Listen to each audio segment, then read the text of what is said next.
ईद उल अज़हा पर कितने दिन बैंक बंद रहेंगे? स्टेट बैंक ने सर्कुलर जारी कर दिया।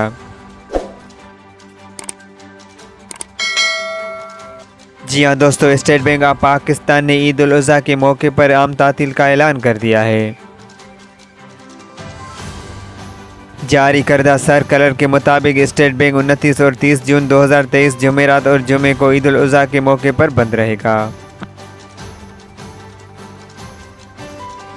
बैंक तातीलात के दौरान सरकारी और निजी बैंकों समेत कमर्शियल बैंकों के तमाम ब्रांचेज बंद रहेंगी। तमाम ऑनलाइन बैंकिंग और ATM बहाल रहेंगे। वफाकी हुकूमत हफ्ते में 5 दिन कम करने वाले दफातर के लिए 29 और 30 जून जुमेरात और जुमा को छुट्टी दी गई है। हफ्ते में 6 दिन काम करने वाले दफातर में 29 जून तक 1 जुलाई तक छुट्टियां होंगी।